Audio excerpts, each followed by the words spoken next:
All right. If your gums bleed when you brush or floss, do not brush harder for the next 10 minutes. I'm serious, because that instinct is how people stay stuck for months. Instead, I'm going to walk you through a simple 60-second gum score, then a 7-day reset that's actually realistic. And at the end, I'll give you a clear red flag list so you know when it's time to stop guessing and get checked. Quick note, educational only, not medical advice. And stay with me because in about 1 minute, you'll know which of the 3 bleeding patterns you have. And that changes what you should do first. First, the mindset shift. Bleeding gums aren't a punishment, they're feedback, like a check engine light. Your gums are basically saying, this area is irritated. And the worst response is trying to win by scrubbing. That's like trying to fix a sunburn with sandpaper. Okay, grab a mental notepad. We're doing the gum score. It takes 60 seconds and it's shockingly helpful. Give yourself 1 point. For each one that's true, bleeding happens 3+ days a week. Bleeding happens even when you're gentle. It bleeds mostly between teeth. Gums feel puffy, tender, or sore. You get that heavy morning mouth feeling even after brushing. It's been over a year since your last cleaning. It's always the same exact spot. Add that up. Now here's the payoff. Your score tells you what category you're in, so you stop doing random things. If you're 0-2, this is often technique and inconsistency. Fixable fast. If you're 3-5, you likely need the 7-day reset because you're stuck in an inflammation cycle. If you're 6-7, you can still do the reset, but I'd seriously consider a professional cleaning and evaluation because there's often buildup you can't fully remove at home. Now, I'm going to explain why gums bleed in plain English in under 20 seconds. Plaque is a sticky film that forms constantly. If it sits at the gum line, your body reacts with inflammation. Inflamed tissue bleeds more easily. That's it. So the goal is not intensity, it's consistent cleaning at the gum line and between teeth. Quick question, are you more in the floss bleeding camp or the brushing bleeding camp? Because your first move changes. Let's do the 3 profiles. Profile A, I mostly bleed when I floss. Profile B, I mostly bleed when I brush. Profile C, it happens randomly or my gums feel swollen sore. Profile A, bleeding when flossing. This is the classic trap. People floss once after a long break, see blood, and assume floss caused it. So they stop. But usually floss didn't create the problem. It exposed irritation that was already there because the area wasn't being cleaned consistently. The fix is gentle daily cleaning for a week using the right technique so you don't poke the tissue. In 15 seconds, I'll show you the #1 floss mistake that creates bleeding even if your gums aren't that bad. Here it is, snapping floss down like a rubber band. That's basically poking the gum. Instead, slide in gently, wrap around the tooth like a C, then move up and down against the tooth surface.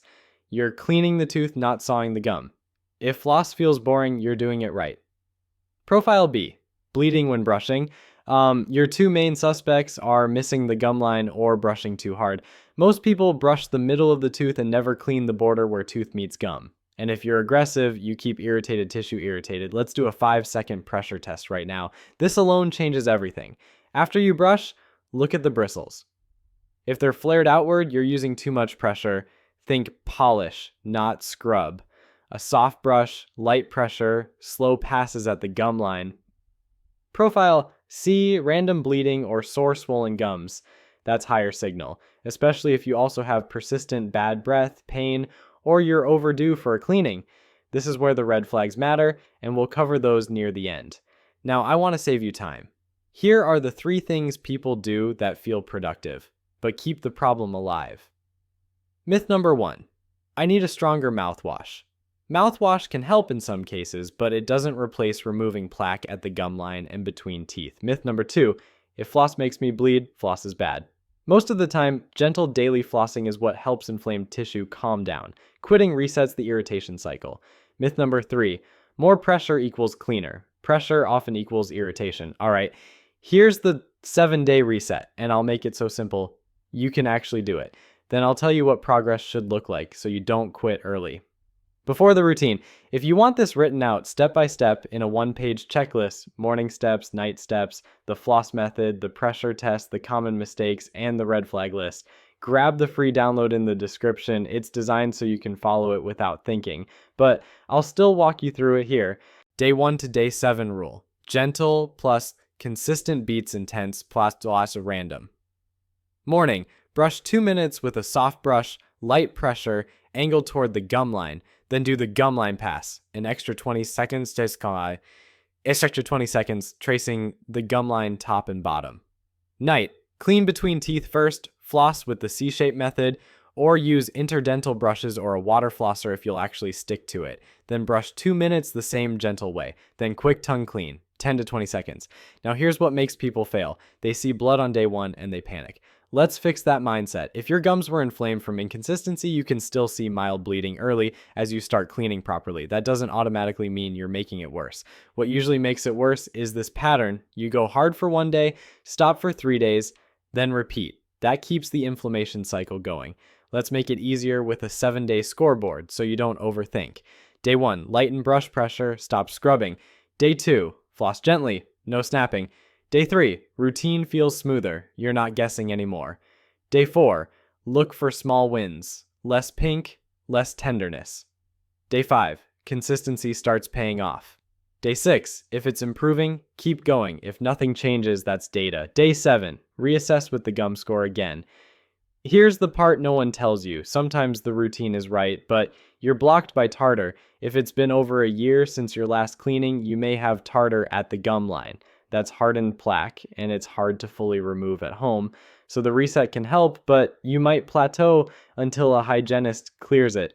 If you've been trying and it never improves, this could be why, and it's actually good news because it's fixable with the right help. Okay, what should progress look like by day 7? Let's make sure you don't quit right before it works. Many people notice less bleeding from the same spots, less puffiness, less tenderness, and sometimes fresher breath because the gum line is less inflamed. But here's the safety line. If bleeding isn't improving after several days, or you have painful swelling, pus, fever, persistent bad breath that won't improve, or any loose teeth, don't keep experimenting. Get checked. One more super practical clue, if it's always the same exact spot, treat that like a location signal. That spot might be consistently missed, or something local could be irritating it.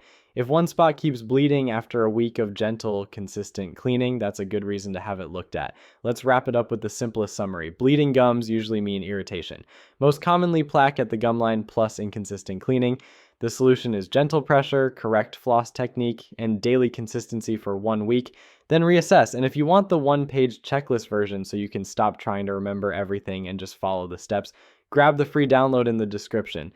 It includes the routine, the technique reminders, the mistakes that keep gums inflamed, and the red flags so you know when to get checked. If this helped, comment bleeding and your gum score number from earlier, 0 to 7, and tell me whether it's mostly brushing, mostly flossing, or random.